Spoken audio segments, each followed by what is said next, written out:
বেছি প্ৰতিক্ৰিয়া দিব বিচৰা নাই, কাৰণ কংগ্ৰেছৰ দিনৰে এইবিলাক বিষয় ভূপেন বৰাহঁত কংগ্ৰেছ কৰি থাকোঁতে যি চিণ্ডিকেট চলাইছিল তেওঁলোকে এতিয়াও ভাবে যে অসমত চিণ্ডিকেট চলি আছে।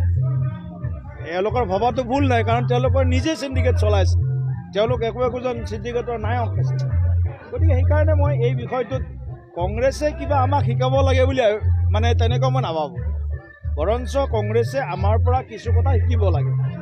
ভাৰতীয় জনতা পাৰ্টিৰ পৰা সংস্কাৰ, ভাৰতীয় জনতা পাৰ্টিৰ পৰা যিটো কাৰ্য পদ্ধতি, ভাৰতীয় জনতা পাৰ্টিৰ যিটো আমাৰ গণতন্ত্ৰৰ প্ৰতি যিটো আমাৰ যিটো ধাৰণা, এই গোটেই কথাবিলাক কংগ্ৰেছে শিকাটো উচিত।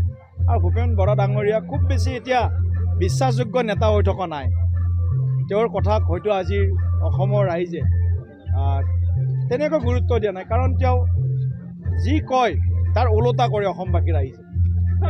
বিশেষকৈ এটা কথা, কংগ্ৰেছ গ্ৰাছৰুটত নাই বুলি ক'লেও ভুল নহয়।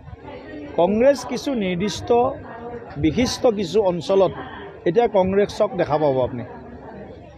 আপুনি বিটিআৰত কংগ্ৰেছৰ পতাকাখন উৰি থকা দেখা পায় নেকি আজিৰ দিনত কাৰোবাৰ ঘৰত?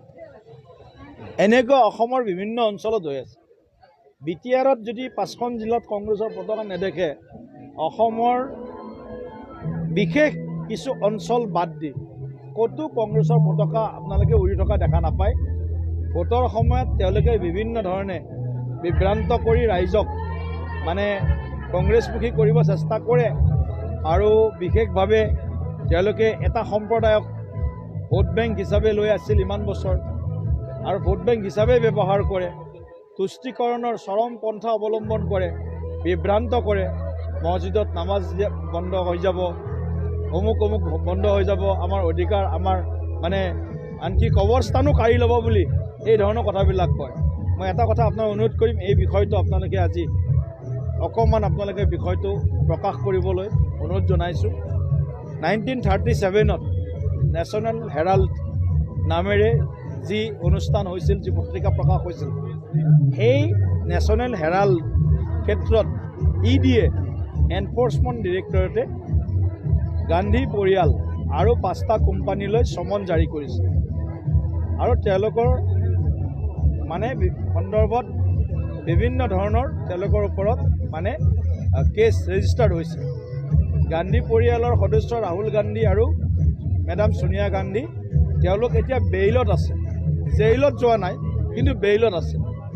তেওঁলোকৰ বিৰুদ্ধে ইডিৰ যিটো মানে জাননী আৰু ইডিৰ যিটো তেওঁলোকৰ মানে গোটেই এনকুৱাৰী, এই গোটেই বিষয়টোক লুকাবলৈ কংগ্ৰেছে আজি সমগ্ৰ দেশত তেওঁলোকে আমাক ইডিৰ প্ৰতি এটা গণতান্ত্ৰিক সংস্থাৰ প্ৰতি প্ৰশ্নবোধক চিন আনিছে।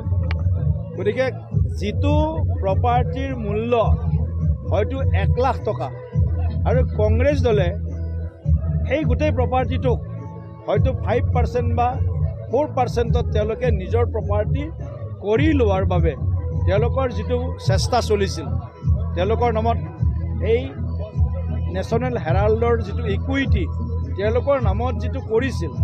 গতিকে এই গোটেই কথাবিলাক দেশৰ ৰাইজে এতিয়া বুজিছে, জানিছে। গতিকে কংগ্ৰেছ দল মানে কংগ্ৰেছ দলৰ যি পৰিচালনা কৰা যিটো পৰিয়াল, কংগ্ৰেছ দল মানে এটা পৰিয়াল। এতিয়া এই পৰিয়ালটোৰ ওপৰত যেতিয়া তেওঁলোকৰ বিৰুদ্ধে ভয়াৱহ এই ধৰণৰ দেশৰ সম্পদ লুণ্ঠন লুটৰাজৰ যিটো মানে ঘটনা পোহৰলৈ আহিছে, তাৰ কাৰণে মই কংগ্ৰেছ দলৰ প্ৰধান নেত্ৰী ছোনিয়া গান্ধী ডাঙৰীয়ানী, ৰাহুল গান্ধী ডাঙৰীয়া, এই কেইজন নেতা যি বেলত আছে, আৰু আজি কংগ্ৰেছ দলে ওলোটাকৈ আজি গণতন্ত্ৰ মানে বিৰুদ্ধে গণতন্ত্ৰ ৰক্ষাৰ নামত বা গণতন্ত্ৰ শেষ হৈছে বুলি যিটো তেওঁলোকে আন্দোলন কৰিছে, তাক মই মানে ৰাইজৰ আগত মই সন্মুখত দাঙি ধৰিছোঁ যে নেশ্যনেল হেৰাল্ড কেছত কংগ্ৰেছ দল পৰিয়াল আৰু কংগ্ৰেছ দল আৰু 5টা কোম্পানী জড়িত, আৰু তেওঁলোকৰ বিৰুদ্ধে ইডিয়ে যি গোচৰ তৰিছে সেই গোচৰৰ তদন্ত হ'ব লাগে। আৰু মই এটা কথা ক'ব বিচাৰিম, গৌৰৱ গগৈ ডাঙৰীয়া গান্ধী পৰিয়ালৰ খুব ঘনিষ্ঠ। গৌৰৱ গগৈ ডাঙৰীয়া এই সন্দৰ্ভত স্থিতি স্পষ্ট কৰিব। নেশ্যনেল হেৰাল্ড এইটো দেশৰ সম্পত্তি, ৰাষ্ট্ৰৰ সম্পত্তি কেনেকৈ গান্ধী পৰিয়াল সম্পত্তি হ'ল, গান্ধী পৰিয়াল হাতলৈ কেনেকৈ হস্তান্তৰ হ'ল, তাৰ শ্বেয়াৰ ইকুইটি কেনেকৈ হস্তান্তৰ হ'ল, এই বিষয়ত গৌৰৱ গগৈ আৰু যদি সাহস আছে ভূপেন বৰা ডাঙৰীয়াই উত্তৰ দিব লাগে। গতিকে কংগ্ৰেছ দলৰ যি লুটৰাজ দেশৰ সম্পদৰ ওপৰত, সেয়া বিজেপি চৰকাৰে বন্ধ কৰিবৰ কাৰণে চেষ্টা চলাইছে আৰু আমি বন্ধ কৰিয়ে এৰিম।